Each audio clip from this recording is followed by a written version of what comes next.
everyone. Welcome to the ColorByFeliks podcast. Today, we have our good friend with us, Kim Rose. Thank you for being here, Kim. Of course.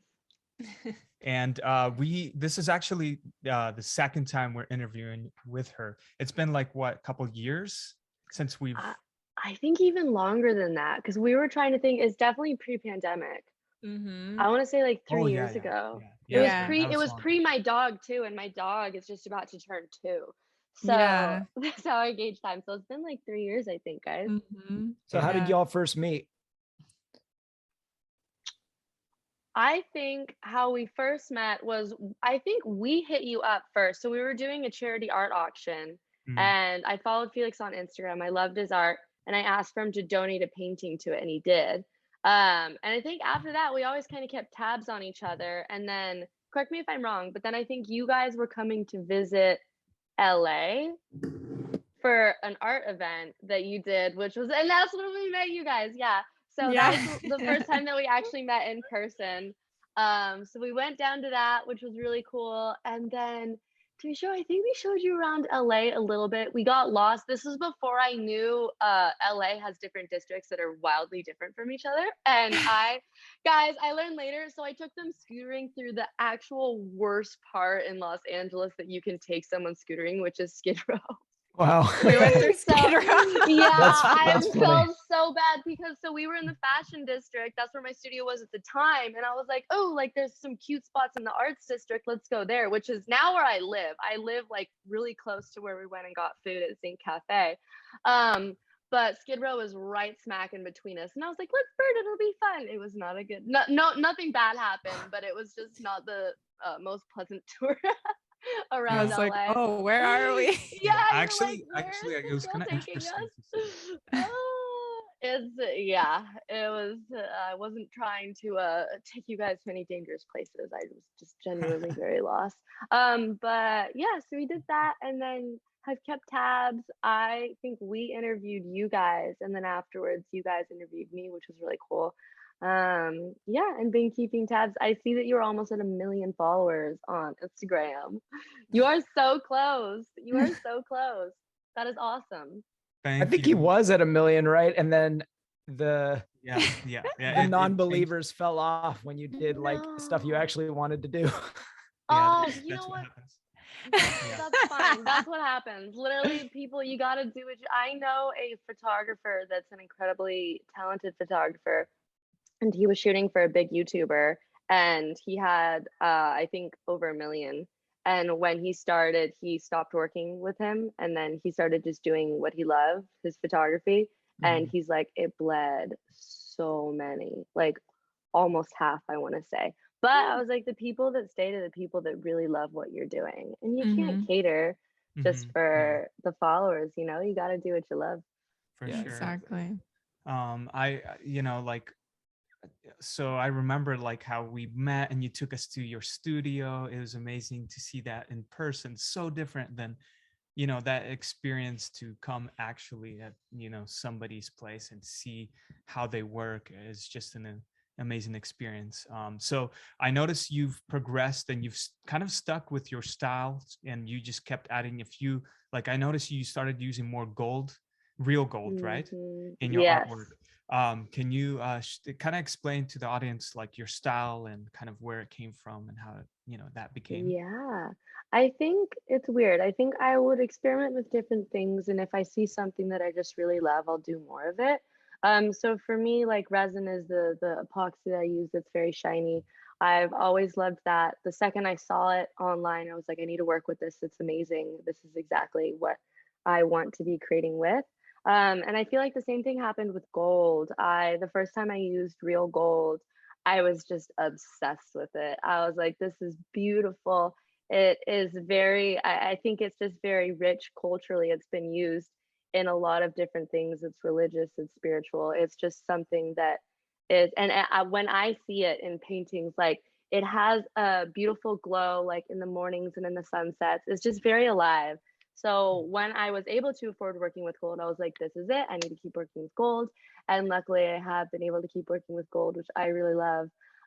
So yeah, I want to say I do 2 main styles of art. I do large scale abstract marbled art, I guess, for lack of better words. And that's like more the luxury fine art, I guess you would say. I like working big. I'm pushing to work bigger and bigger, which is really fun. And then I also have, I think the more commercial side is like the line art. So this very minimal, um, I guess like delicate line art. And what's nice about that is it's easy for me to do. I can do them very quickly. It's very collaborative. I've had people come into the studio and like paint line art because it's easy to do.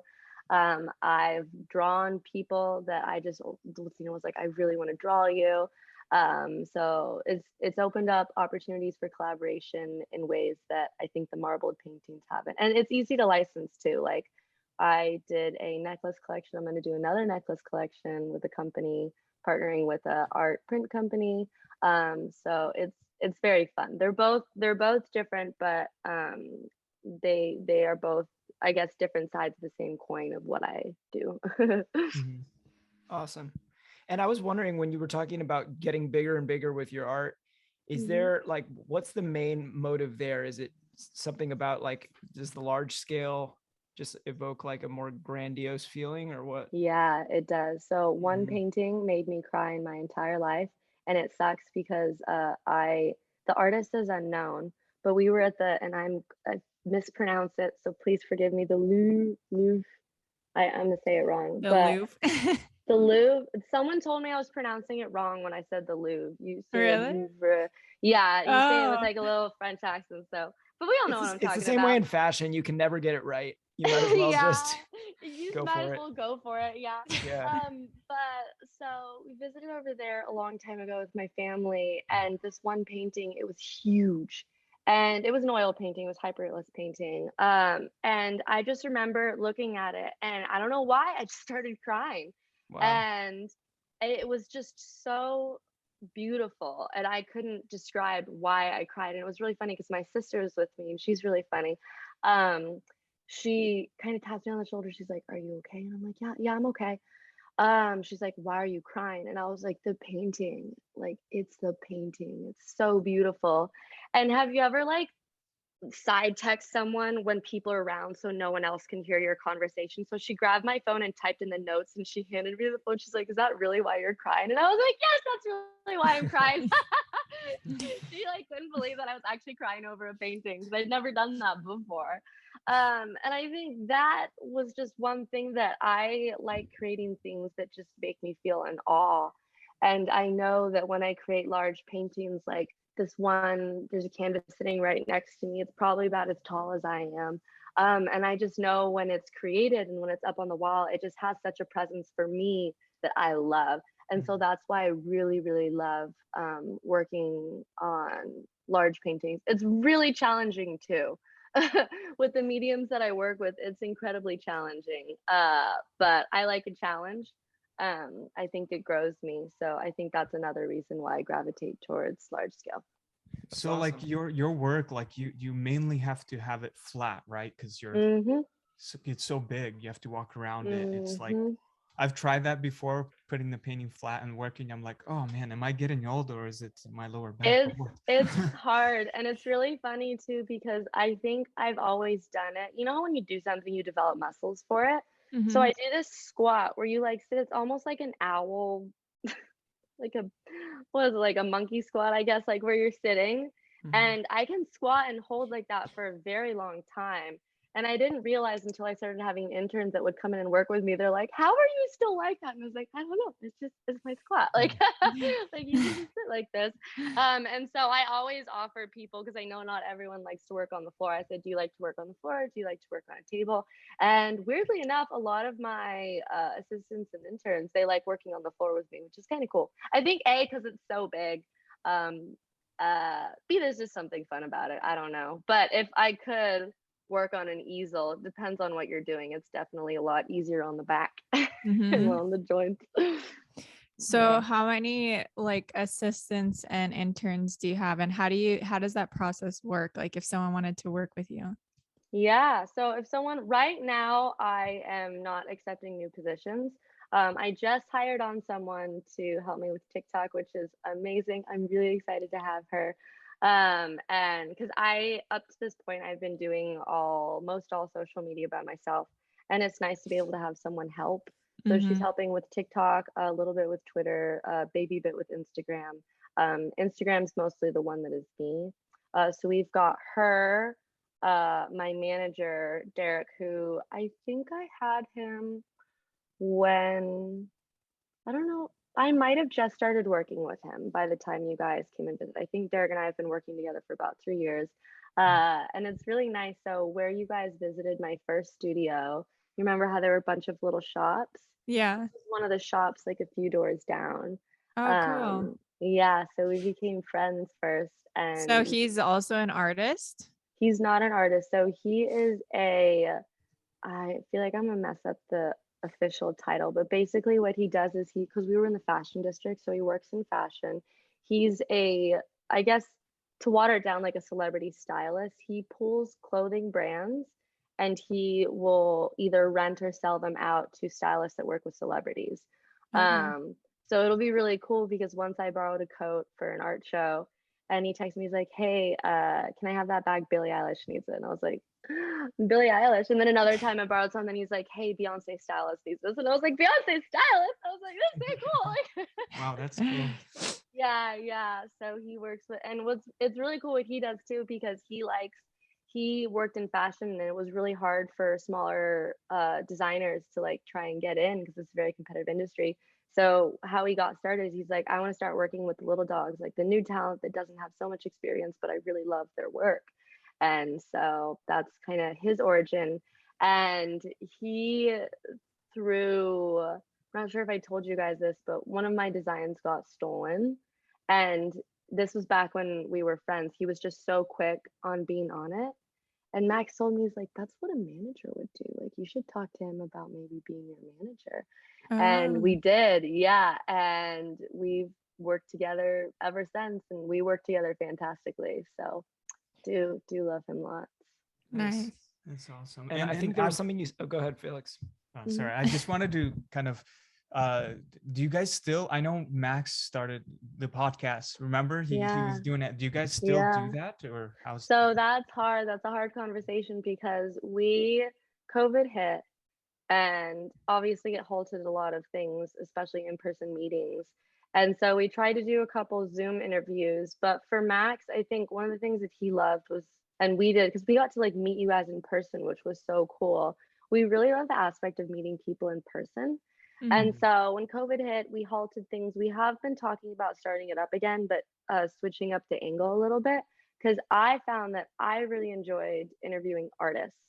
Like Mhm. that's what it got me excited. Those were the interviews that I was really excited to talk to them. And of the artists that we interviewed on that podcast, we're still really good friends with a lot of them to this day, which is really cool. So Mhm. it's like we interview people, and oftentimes it does turn into friendships, which is really cool. Mhm. So yeah, if he were here, maybe he could tell you more than I could. But we're trying to, because it's hard to be consistent. I'm Mhm. sure, as you guys know, to be consistent on a podcast. Mhm. So that was another thing that he was saying. If we were to do it, he would want to see if he could hire someone to help us out. Um, and it's called Chats with Max, but I was like, I'm a big part of the podcast, so like, what are we gonna do about that? And he's like, Chats with Max and Kim, and I was like, maybe. Yeah, So we'll see. But right now, it's been on pause.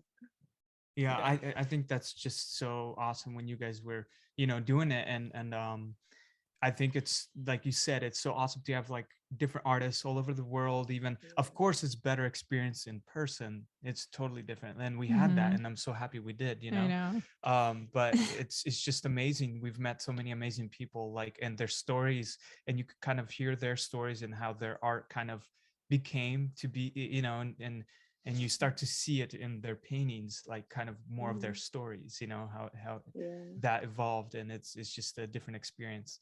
Yeah.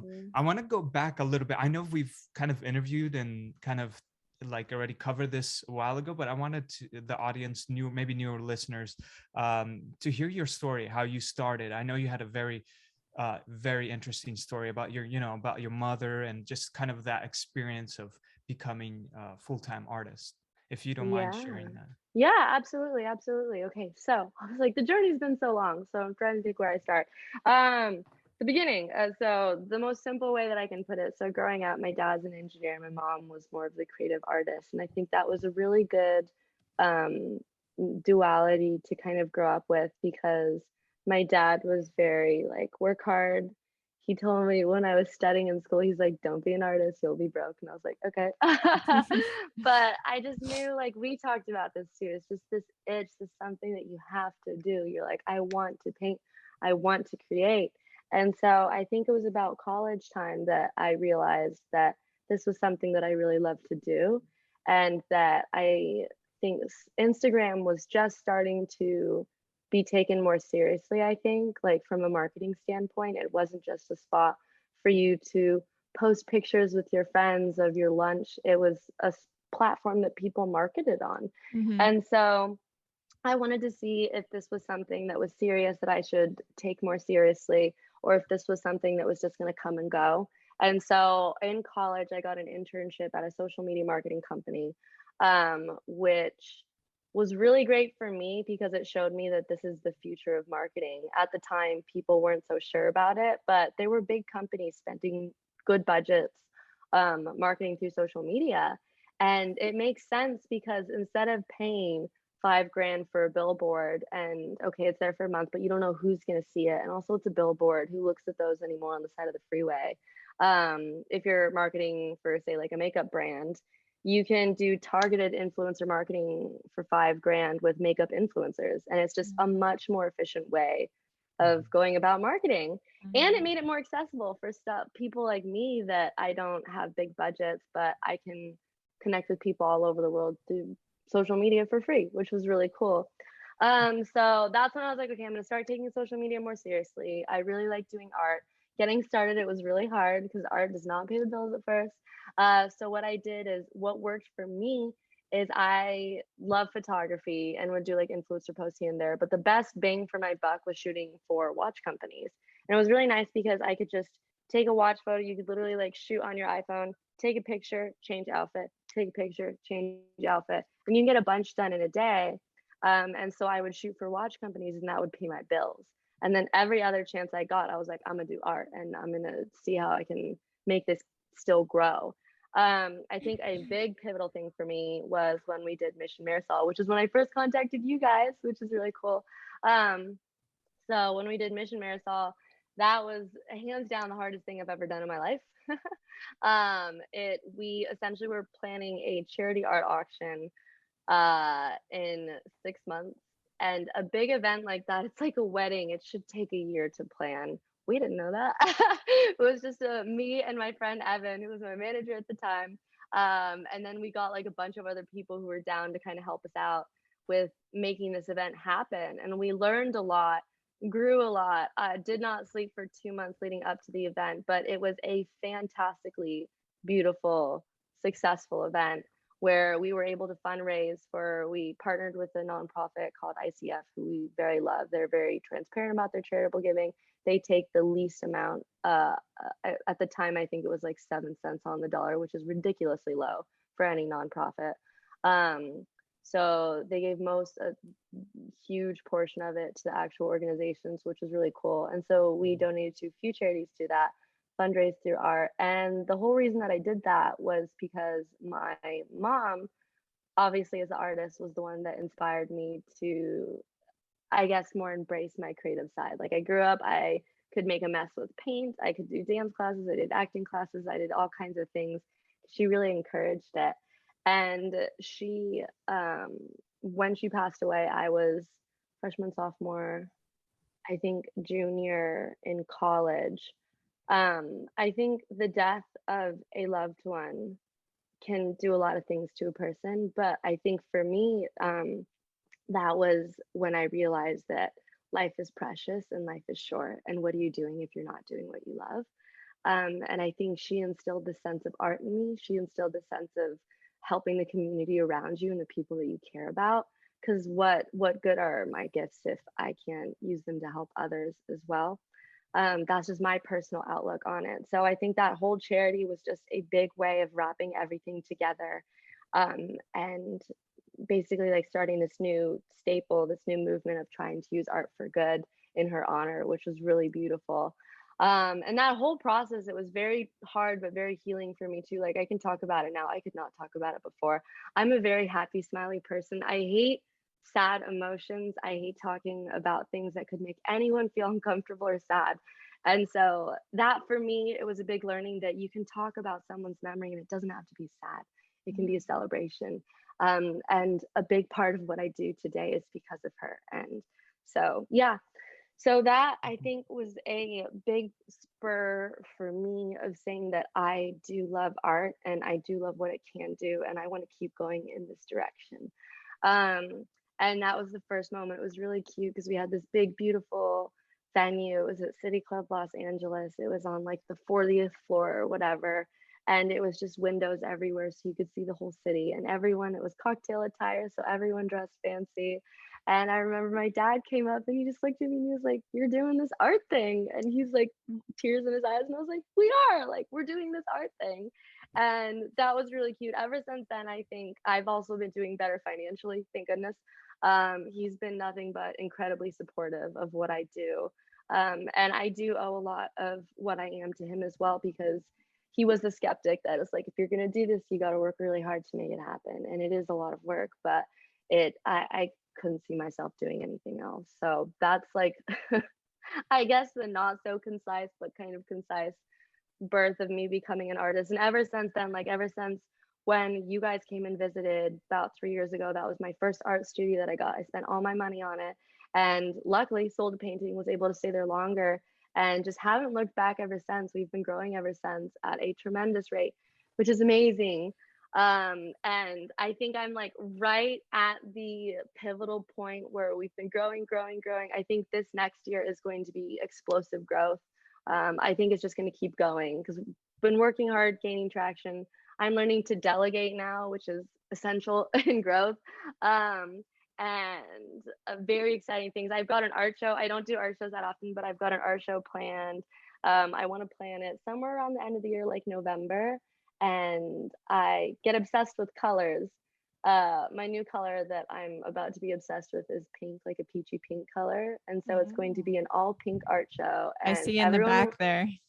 yeah, so it's hard because the lighting, like Apple and colors is terrible. Like this is actually a very nice, soft, dusty pink in person. I feel like it might be reading a little more as an orange, but this was one of the samples that I've been working on, and I'm just going to be doing a lot more of it, and I'm going to be having a big pink show, and I'm going to be doing I want to be doing sculptures then as well. I want to do big ones and minis. Like it's going to be really fun. I'm really looking forward to that. And I don't do art shows that often. And you guys, please, as soon as I find the date, I will let you know. I know it's far for you guys, but you guys are always welcome. Please come. Cool. That'd be so that fun. would be awesome. Haven't been to an art show in a very long time, so yeah. So real quick, things are finally opening up. If I can backtrack to your story real fast, because I feel like you dropped some really good knowledge for like starting artists that I think could learn from your story. I mean, first of all, I think that's incredible that you do what you do in your mom's memory. I think that is like, clearly has given you a higher calling, and that helps. I'm sure that helps you win all the time because you're not just doing it for your own whatever, recognition or whatever, but you have something that you're like, I mean, that's a powerful calling. So I think that's really cool. Yeah. But like, I just, what stood out to me about your story was you talking about, it seems like a lot of your early success came from kind of like building community and giving back, and I think that for artists, I think so much of the time early on, it's like, notice me, and there's a lot of, understandably, I mean, we all have a little bit of ego in us, but there's a lot of ego in that, I think. And I think that even looking at Felix's comment sections and stuff, I'll prowl through those sometimes and I see people like, "Felix, you need to teach me," or whatever, right? And it's like, they think that the fastest route to what they want is to go become Felix's assistant or mentee or whatever. But it's like, I honestly think that your story just proves that the fastest way to success is to go find a community of people at your level or, down wherever you're at. And just, I mean, even your friend in fashion, right? It's like, he didn't go to try to get in with the top people. You just built something. And it's like, I Yeah. think that that's so cool that you, I mean, do either of you have any more to say about that? Like just kind of how the power of like working with a community of artists or giving back to the community? Yeah, I will take that really quick because I had a couple thoughts. So first, I think for me that did help a lot because it's hard. It's incredibly hard getting started as an artist. And for me, I would keep going back to, okay, why am I doing this? Which I think is very important, to remind yourself why you're doing it. And like we have a photo of me, I'll have to find it, but it's literally after the event. I think like, it was like 50 or $100 left in my bank account, which is not a lot. And I was just on the floor exhausted in a onesie. And that was just like my low. But I was like, you got to pick yourself up. You got to keep going. Like you gotta keep going. And so I think whatever your why is, everyone has their different reasons. It could be that you just really love it and want to make your career doing this. But going back to your why is really important. I don't think there's any right or wrong way to be a successful artist. If there's anything that I've learned being in LA, that's it. Because I have so many wonderful friends, and everyone pretty much has carved out their own path to do what they do. Because like being an assistant, I'm sure, Felix, you get a lot of people that want to be your assistant. And when I was getting started, I craved to be someone's assistant. I really wanted to. And that's why I do the internship program now, is because I would have loved to work with somebody to be able to see how it works. And just no one accepted me, or they weren't there. And so when I finally got to the point where I was like, I think I have enough advice to give. And it's also nice because they can help you. So it's like, I will teach you, I will show you, and you also help me with a lot of the day-to-days, like back in the day when we were packaging paintings and stuff like that. So that's why I started that. That has been very, very fun and evolved in its own way. Like I didn't used to pay interns, now I can, thank goodness. And so, yeah, I don't think there's any right or wrong way necessarily to carve out through it. One thing I will say though, that is almost a must, is I think people do need to be on social media because it is free marketing. You got to have a website.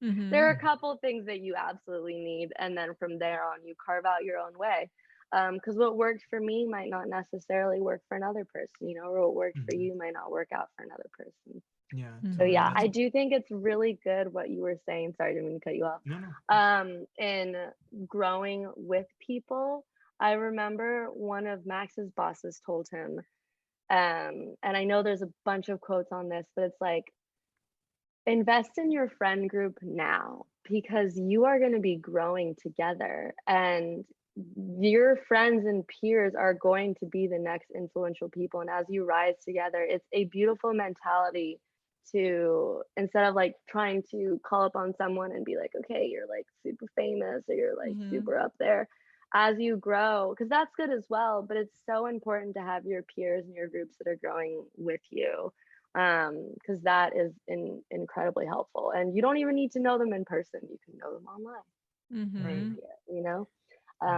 That's tremendously helpful as well. But yeah, But I guess also just like starting your own show, you know what I mean? Like that, I just feel like that for anyone will make so many more people notice you than you waiting for somebody else to give you an opportunity. It's like people look at that and all of a sudden, if I would say, like, if somebody has people in their life that don't see them as an artist, the fastest way to get people to see you as an artist is to do something like that, like, do a big bang, that creates and maybe, authority.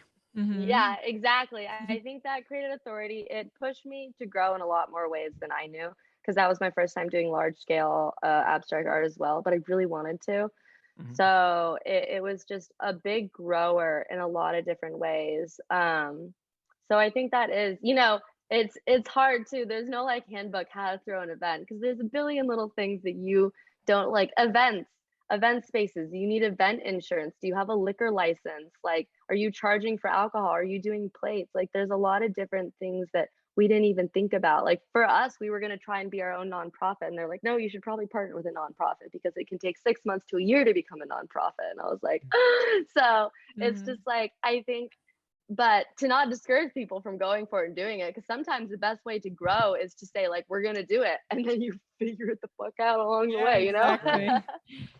Well, Are even if you yeah, guys like even if still somebody lives in a small town or whatever, they could just they don't need all the I understand that like getting the licenses and stuff allowed you to make it like a nicer event and stuff, but like even just for somebody listening in another country who maybe doesn't have a ton of Mhm. money or whatever, it's like just get your 5 friends together and go to somebody's house or something and just say, hey, Yeah. we're showing our art tonight, come see it or Yes. whatever. Mhm. Yes. And what's beautiful about that is the community, because even for me, we knew that we wanted to showcase other artists, because it helped bring a lot of eyes to the event. Like even Felix, I remember we made packets for each artist and was like, please share about this if you can. And that helped bring a lot of eyes and donations, which was really cool as well, you know? So collaborating with other artists, group shows, that is a really great way to get people seen. We'll ask people how they found my art, and a lot of times it's through another artist, which is really interesting. That is interesting. It is. It's wildly interesting. So, not that that's the only way, but that's been a big help.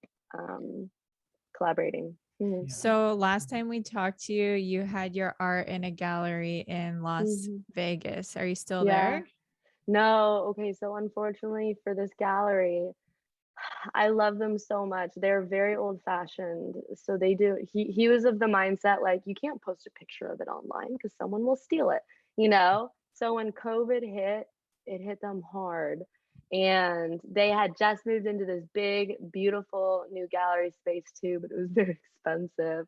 And so I just think once COVID hit, they were not doing as well as they had before. I think they're doing better now. But it was just one of those, my art sat there for a couple years, but no one was seeing it. So I literally like we got the pieces back now. Like Mm. I want to say that was like 5 6 months ago. Was just like they're not being shown, they're not being seen. Mm. And so that one was very nice. It was a great experience, but that did not translate to sales for me at all. What has translated better is working with art dealers actually Oh, in my so own I was personal gonna experience. ask about that. So can you share Mhm. about like what's going well for you right now and like what Yeah. what is new since we saw you last? Yeah. I think what's going well has been the biggest impact is social media, which is something that I will talk about and preach over and over and over again. Mhm. And I think just being in it for a while, because now not only do we have social media, but we have people referring their friends. And I think that's also a big tool. I It's really cool because the demand has just been growing and growing and growing for the art, and as it grows the price has been going up, which is really cool to see. And this is the vision that I had for my paintings. I worked with the most luxurious materials and put so much time and thought and effort into it that I really, really know that it deserves to be at a high price point. That's for me. And that's also, I know that not everyone can afford that. So that's why I do the minis as well. So Mhm. I do, aiming on doing it twice a year now just because so many people love them. But I do big paintings, and twice a year I like to do mini series. Normally I do 30, but this last time I did 40 just because there were so many people that voted. Um, and so I'll drop 40 minis and people love them. And it's so fun too because I'll have a lot of followers that have been like, I've followed your art for so long, and they're really hard to get because so many people want them. And Mhm. when people do get them, I have some people this last round, they're like, I've tried a few times and haven't, and I finally got one.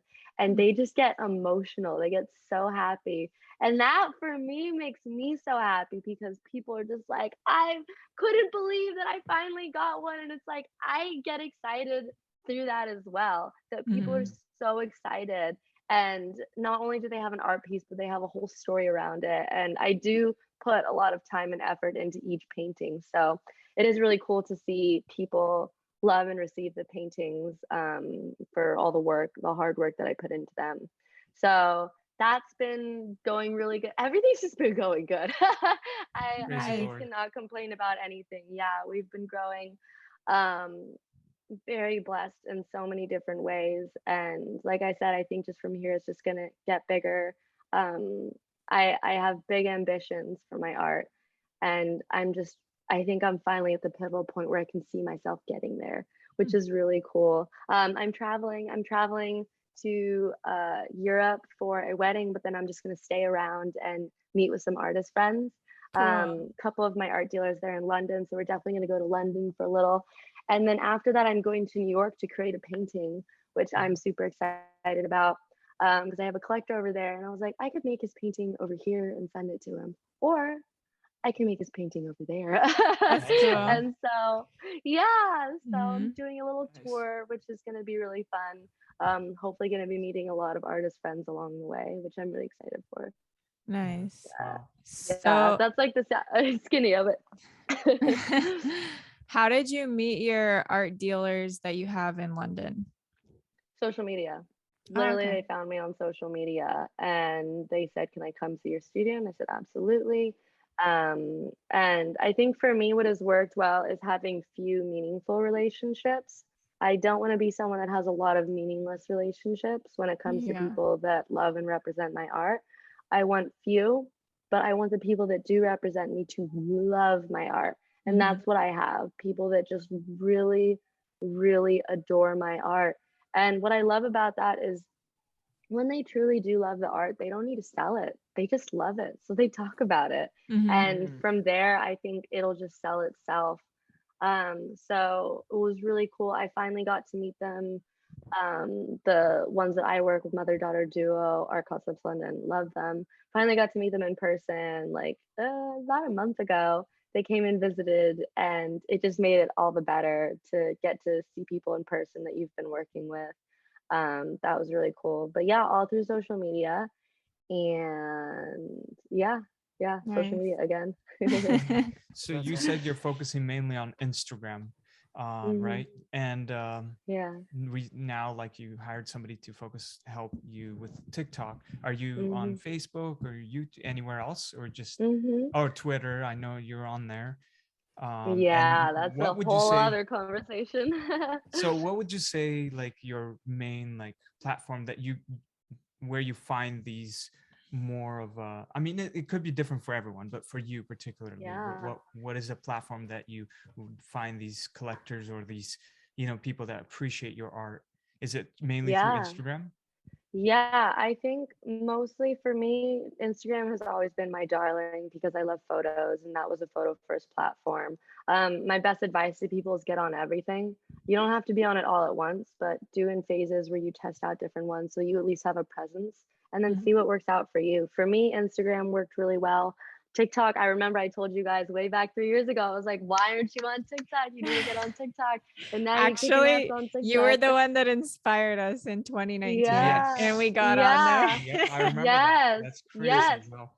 And I'm so glad because the thing about TikTok, and it's really interesting, and this is great because Max actually works in social media. He's a social media manager for a company. And so he gets to like just full on obsess about different apps and Mhm. what works and things like that. And it's really interesting. It's a really fantastic time to be a creative because Instagram and TikTok are fighting. Like Mhm. they are trying to get creators on their platform. And because of that, it is a great time to be creative. I know that a lot of times it's like ups and downs, like maybe you didn't get as many likes or views as you'd hope. Just keep going, just keep doing it.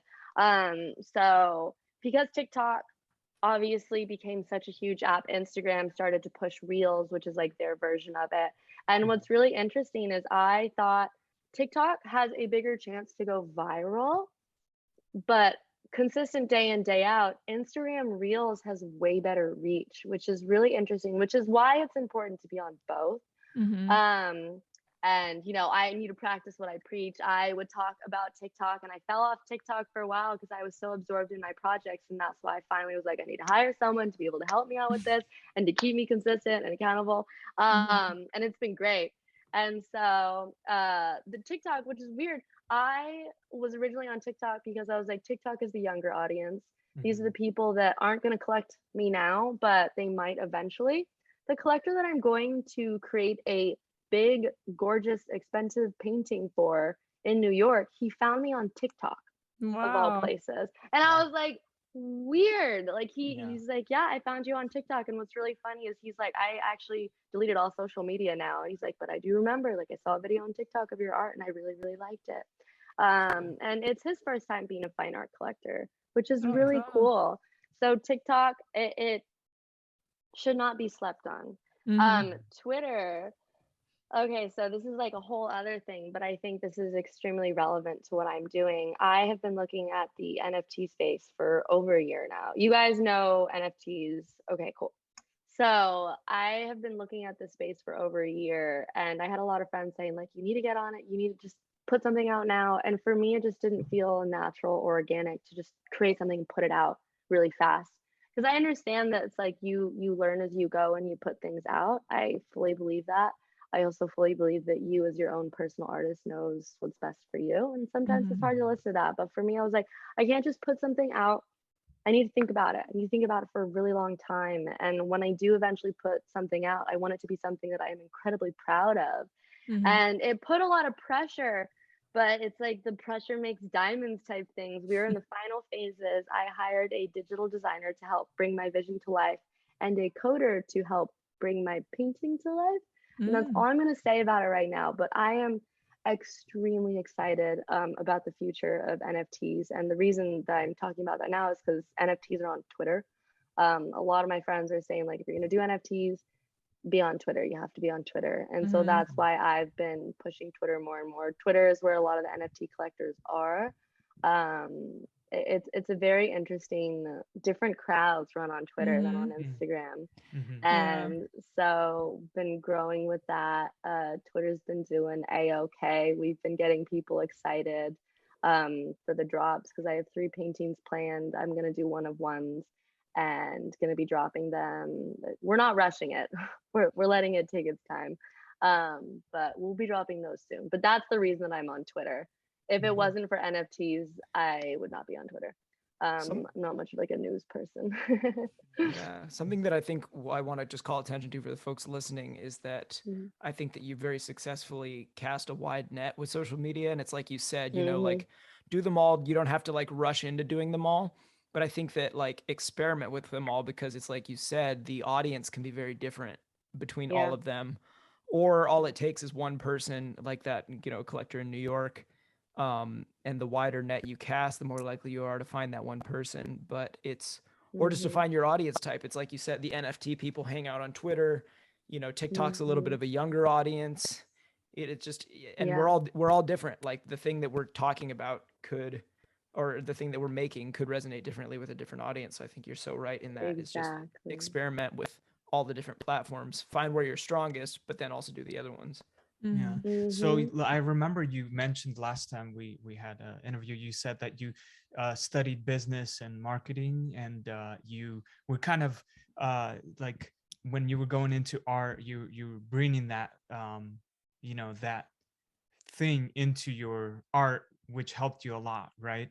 What Yeah. would you say to people listening about the business side and the art, putting it Yeah. together?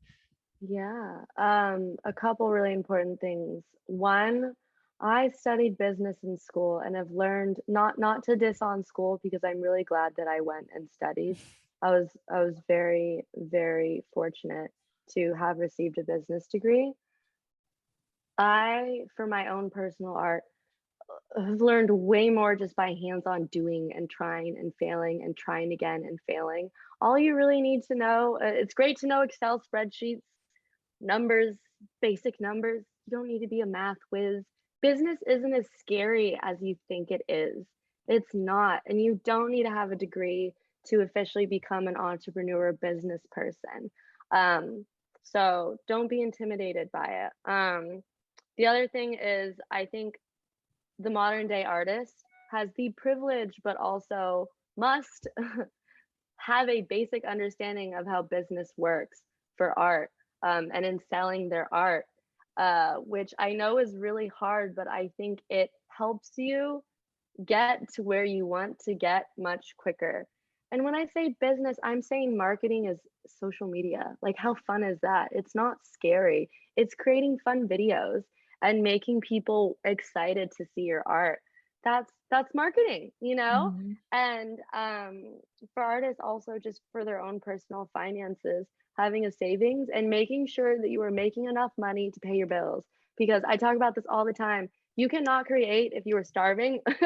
Mhm. The starving artist long I we do not need that. You do not need that. For me, I shot for watches and paid my bills that way. I know people, you can be a server. There's a lot of different things that you can do to make money to pay your bills and then focus on art. And then eventually, if everything goes right, your art will start growing more and more and more. And then you can lean more heavily on that. But you cannot create if you are so stressed. A little stress is good. A little stress is always going to be there, but you cannot create if you are so stressed about where your next meal is coming from, or if you're going to pay rent on time, you know, like Mhm. things like that. You really need to take care of yourself financially first, which I know a lot of creative people don't like to think about, Right. but you need to think about it. And I will say um that the consistency is actually like when you really believe in what you're doing and you love it, like mhm. people think I'll be the first to say that it sucks that it's unnatural that you have to go sell 8 hours of your day plus commutes to an employer. I think that's ridiculous that we've accepted that as the status quo. But Mhm. like it is what it is. You're not going to change the system by yourself. And Mhm. I think that if you really believe in what you're doing, it's actually not hard to work every day on your art, Yeah, like to find yeah. that 2 hours a day. And if you put in 2 hours a day, that adds up. That really does Mhm. add up. And like, Mhm. so I would say that, like, yeah, it sucks. Like, we all want to be paid to be artists and stuff, but like, it is what it is. And it's actually not going to kill you if you, like, cut out TV time and stuff like that and put Yeah. in 2 hours a day. I think you can absolutely, what Kim is saying, you don't have to go be a starving artist. Just go get a job, a regular old job, and do your art Mhm. after. And I think that's also how you know if you've got that itch, if you've got that drive to be like, I want to do this, you will make it happen. There's this Mhm. one quote, I know it's dumb, but for me, it's hugely inspirational. It's, you have as many hours in a day as Beyonce. And I was like, that's a fact. Um, Literally, you have as many hours in a day as Beyonce. Like, you can put your mind to things, you can get things done. No one has more time than the other, and time is a very important asset. Even if you're putting a couple hours a day, like you said, or even 30 minutes, do small chunks and then work your way up to where you're happy with. A little bit goes a long way. Consistency goes a long way. Totally. Yeah, What it's would like you everything. what would you Here, say for go ahead. you specifically? What kind of questions do you get like as an artist from people around? Maybe social media. What are the Yeah. some common questions that you would get? I think a lot of people ask a lot of the same questions and they're asking the wrong questions. A lot of people ask how I create my art. And I think what they should be asking is how do you market your art? Because uh, I think both are important. And I have been like, I just did a Q&A live stream recently, which we're going to be doing another where we just answer art questions. And I think that is a very important part. I think art, as a discovery, as a true artist, I think it's great to experiment with different things and figure out what speaks to your soul, and that is going to be the best way to find out what kind of art you create. It's a lot better than just having someone tell you, okay, like do this and make this art, you know? Mhm. Um, and I think a level of guidance is good. Like with your products and your videos, you're like, do this. I guarantee you, each person that sends you something, it looks different. It looks a little bit different to their own unique style. And I Mhm. think from there, it's really cool because then people start growing more and playing more with it, you know, Mhm. and being like, what speaks to me as an artist and what's really cool. And I think that's the easiest part of being an artist. The harder part is being able to market and pay your bills and things like that. So I think some of the good questions is like, is it too late to start? Absolutely not too late to start as an artist. It is never too late. There are always new waves and new things that you can take advantage of. Like for us, it was Instagram and even Pinterest a little bit. But TikTok really started taking off. And so TikTok was a thing to take advantage of. There's always new things, new fun things to play with. But being able to market your art, I think, is really important. Literally go to your local coffee shop and ask them, can you display my painting? And you're going to get a shit ton of no's, but you will get some yeses. And of those yeses, you will get eyeballs to your art. And that's what you really need, is you need people to be exposed to your art and see it more. Mhm. And through that, I think you learn valuable lessons. Mhm. along the way. Um, know that you're going to fail a lot, but that's not bad. I Mhm. think every failure is an opportunity to show you what you should be doing. Mhm. So the most successful artists I've seen have been people that will fail fast and be like, okay, on to the next. So just like keep your head up, keep going, try Yeah. different things, and what works, do more of that. Mhm. Yeah. That's good. Yeah. Yeah, I noticed like a lot of well, because everything's so fast paced now, and with art it takes time, you know, like, and in order to keep up with social media and posting, it makes you kind of have that battle where you're like, okay, well, I art takes time, and I have to, okay, well, I can adjust and do like clips of my art that could work, and then you just work around that. But I noticed like people are afraid of hard work, you know, they kind of Mm, skip steps and like want to get there faster, and they're thinking, oh, if I create, you know, this and do this and just get to yeah. that destination faster. I feel like if you just like take it step by step and not rush, you know, you Hmm. record a little process or whatever, but like I notice a lot of people want to get to that goal faster, and then when they, Hmm. if they reach it or when they reach it, they're like, what's next, you know? Yeah. Rather take your time. I feel like years ago there more people were working and building their style, you know, and not like, you know, rushing to the Yeah. fame or whatever it is, you know. Yeah. um And but that kind of goes hand in hand. I feel like a lot of people are hoping for a big break, and more often than not, it's not going to be like that. It's Mhm. not going to be like you get, ooh, this opportunity and then you make it. No, that's Yeah. not how it works. The artists that you see that are successful, and even the ones that went viral and blew up overnight, did Mhm. not blow up overnight. There was a lot of time and thought put into a lot of the things that people do. There's no way to cheat hard work. Mhm. And I think sometimes we are like a fast culture where it's just like we want efficiency, and I'm all for efficiency, but don't do it to the point where you're skipping steps, like what you were saying. Like you got to do the work. You Mhm. got to mhm. put in the hard work if you want to be successful. Mhm. So very very good points. Why haven't you done like more shows? And also, how's like, are you planning to do more events like that big one that you did, or are you guys done with that now? Yeah, and that's a very good question because basically with that, those are two separate event things. But for the Uh-huh. first one, for like the Mission Marisol, the charity. So actually after that, the year after that, we were gonna make it like every other year. And so the year after that, that we were ready to do it, we literally had a deposit in for a venue and everything. Like we had a team put together, we were ready to go. We gave ourselves a year to plan for it, and then COVID hit. Mm. And that was a really scary, shaky time because it's like, how are we supposed to like a big thing was like getting selling tables, like Mm. people donors would buy tables that would help fund the event and would Mhm. help fundraise. And it's like people weren't going to want to buy something for an event that they weren't sure if it was going to happen. And Mhm. so it was hard for us because I personally lost money because once you put down a deposit for a venue, you can't get that back. Mhm. And it was hard, but we were like, we just have to wait. And so now things are starting to clear up a little bit more with COVID. But me as a artist personally growing up, trying to figure out the best and most efficient way to reach the goal, which is using art to fundraise for good. And I was really inspired by this one artist, Daniel, I'm gonna mess up his last name, Arsherman, something like that. Incredible artist. He fundraised $1 million in one painting. And Mm. that was huge. That was, I saw that and I was like, how can I get to that? And I was like, what he's not putting in all this effort into events. I think events are still really good as well. I don't know. It's just a lot of things that I need to think about. Like, what are the best ways for me to reach these goals of fundraising for good? And now that things are clearing up more with COVID, things being more and more open, it's just so scary for me as an event planner to try and pour your heart and soul into planning an event and to not know if some world event's going to happen and it's just not going to happen. Like Mhm. that terrifies me. Mhm. But sometimes you got to do things that terrify you. So Mhm. who knows?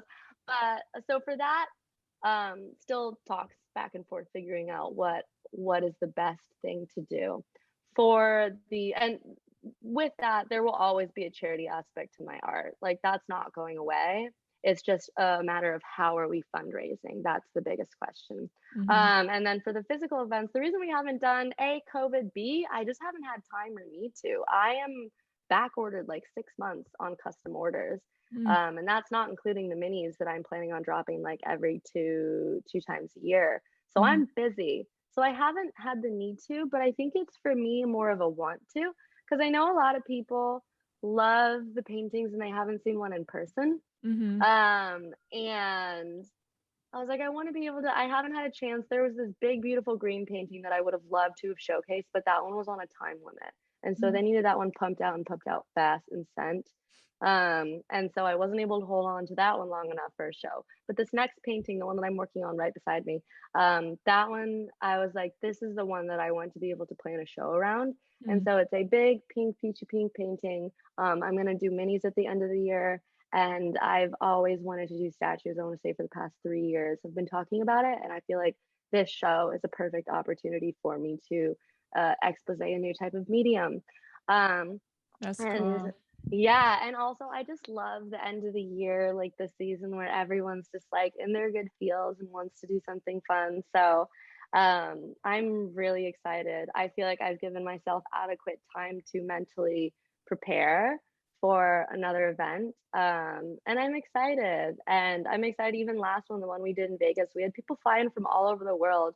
It was really funny. This one girl came from Dubai and she was like, I can't believe I'm meeting you. And I was like, I can't believe I'm meeting you. Like, you flew from so far. And it was just like the coolest feeling. And it was really fun to get to meet people that they're like, I've loved your art for so long. And I love seeing people react to the art. I think one of the highest compliments, I had an intern come in once and she was like, wow, like you're awesome, you're you. But she saw one of my paintings large scale for the first time and she was like, I need a moment, like this is stunning. And I was like, oh, it's just like I'm getting chills thinking about it. Like that is the best. That is the best when someone will look at the painting and just be like, wow. And I've had that a few times and I just think an event would be able to help that happen more. And let people see the art that they otherwise haven't been able to see, because pictures are great, but it's not nearly as good as the real thing at all. So I'm excited for that. And then who knows, maybe I'll start planning solo shows maybe once a year. We'll see. We're growing, we're figuring it out. Nice. That's awesome. Well, guys, we're about at the hour mark, so I thought we would just move on to Ask an Artist, which is just Felix's audience submits questions for the artists in the room. And this one is from I don't know how to say that username. So, but the question is, do you ever get so frustrated with a painting that you want to just quit and move on? How do you move on? Yeah, I think that's just a human experience. Especially this one comes to mind very clearly. It was a big green triptych. And I said yes to a time limit, which I've never done before and I will never do again. But that was stressful because it was like, not only was I forcing myself to try and get this painting done, but I was trying to get it done on a certain timeline, which was almost unreasonable. It was a month, which is not long enough. And I learned a lot through that though. But with that painting, I did not get a whole lot of sleep. I was frustrated. I don't know if it's like an artist thing, but sometimes when you cry, do you ever just record yourself to be like, remember this moment? It's not a good moment. And I have a video of me literally on the floor, just like when you're done crying, it was just like tears are streaming from the side, just recording myself being like, here's me, here's my ugly ass painting. And I was like, I hate it. I hated it so much because I was like, the best thing to do in that moment is take a fucking break. I learned and still learning about balance, and which is something that has been through my art a lot, but balance of like working and resting. It is so important to take a break from a painting, to either go for a walk, take wine, go to sleep early, and then look at it the next morning with fresh eyes. I think time and taking rest and break is the best thing, but you also need to know when to go back to it. You can't just take a break and never come back to it, because then it'll never get done. So either however you are best held accountable, if you work well with having an accountability partner, maybe your partner, just say like, hey, I'm going to take a break from this for a little, but remind me that I need to come back to it. Some people do not work well like that. Some people are better self-accountable. So just go back to it. Taking a break is probably the biggest thing that can help in whatever way works for you, like drink, smoke, sleep, whatever works for you. For me, I love sipping on wine. And when I'm extremely mentally exhausted from a painting, I will go to bed early. I've taken naps because doing art is a true energy exchange. When I do minis, I don't nap. I'm not a napper, but I will nap when I do minis because it's just like takes a lot of energy out of you. Can't fully describe why, but it does. So find what works for you. Take a break, come back. Yeah, I think that's Yeah, great advice. that's a really good answer. I totally agree with you on that. I was Yeah. gonna say pretty much the same thing. I was We just gonna just came ask back. what you do. Yeah, we just came back from camping yesterday. We camped for over 10 days with my family and friends. 7? Yeah. Felt like 10. It was I like was just 7 gonna say, days. he's like, it felt like 10. You Well, guys were in the woods for a long time. But we yeah. haven't taken a week off in like a really long Yeah. time. So it felt like 10 Yeah. days. but you Yeah. know, 10 and a half. But that break was such because we were in the nature. We are camping, staying up almost every night till 2 in the morning, like having firewood, just burning wood and just talking and being with family. And that experience, I just feel like reminded me of it's so good to take breaks and not feel like I have to get back to work. I need to, sometimes I would have that. I would be like, I need to rush. I need to get to my studio. I'm falling behind, whatever. Yep.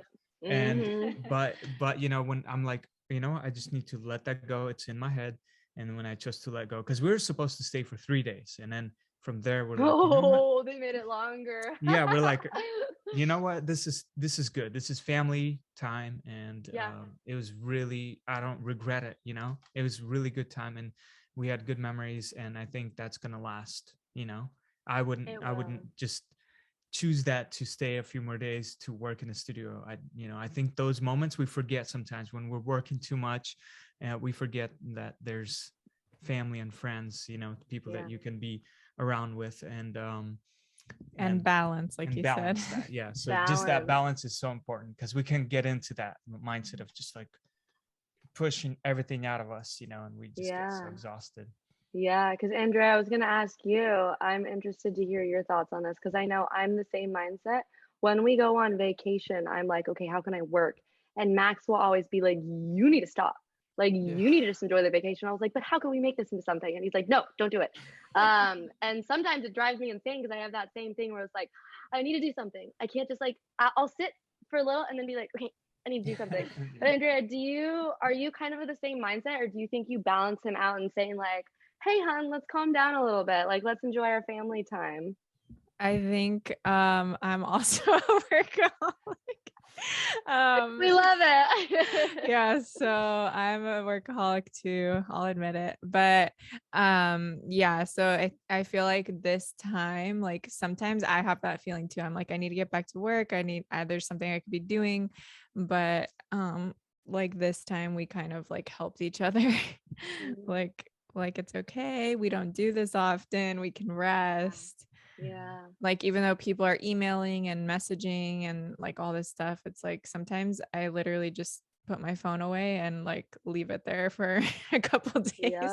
Yep. Sometimes you gotta take a break. I love that you guys know that though. Like, my brain is wired like this, but I will force myself to, and that you have each other to keep each other accountable too. Yeah, I think it's like like I know it's like hard to explain it and put it into words, but I know myself that I'm a hard worker. I mean, I'm not trying to brag or anything. No, but it's I a know good thing. because my parents taught me that, and I grew up working hard. I know that, okay, once I'm back in there, I'm gonna work hard. I'm just gonna kill it. I'm gonna do it. If I have to, I will. I don't care. You know what I mean? That attitude towards like, I'm gonna just get back in. No worries. It's gonna pick up where it left off. It's okay. And just kind of knowing yourself that given that, like, if you're lazy, I feel like it's just I mean, I don't even know how to like lazy. Just there won't be any progress even if Mhm. you're at home working. You Mhm. know, Yeah, you'll be lazy at home. So yeah, it's totally okay to take breaks. yeah. And You know what's real? Oh, sorry, go continue. ahead, go ahead, go ahead.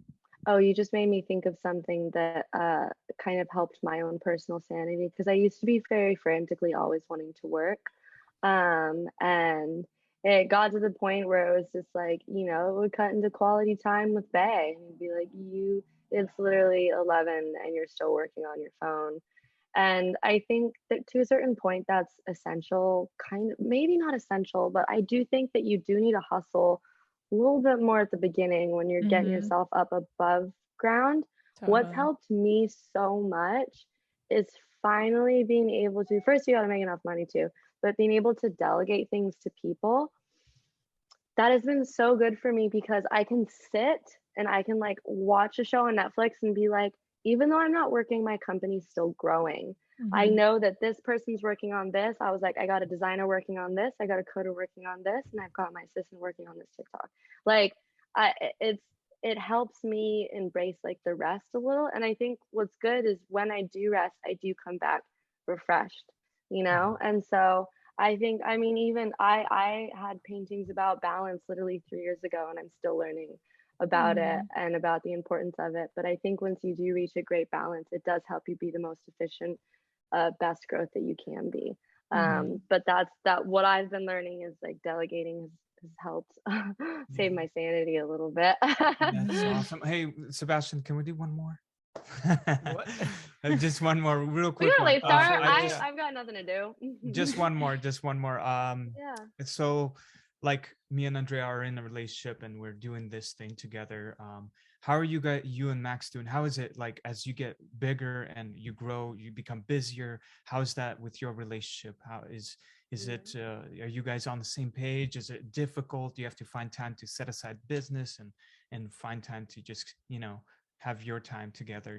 How do you work or with Yeah, I think, working with, because you guys have it extra because you like work with each other. Mhm. I don't work with Max as closely as that. I think we'll help each other out all the time. Like, I'll show him videos and he'll critique, and vice versa, or I'll help him out with ideas and he'll help me out with ideas. It's kind of funny though, because now with Max's new job that he loves very much, because he's doing social media, which is very fun, he kind of got the bug that I got, which is where you could be working 10 at night, but it doesn't feel like work because it's like Mm. it's engaging.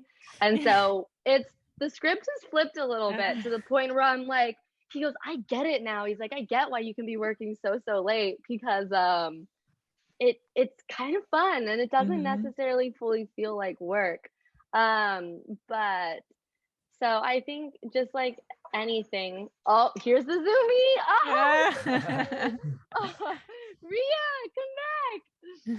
I'm glad we could see Zoomy. that.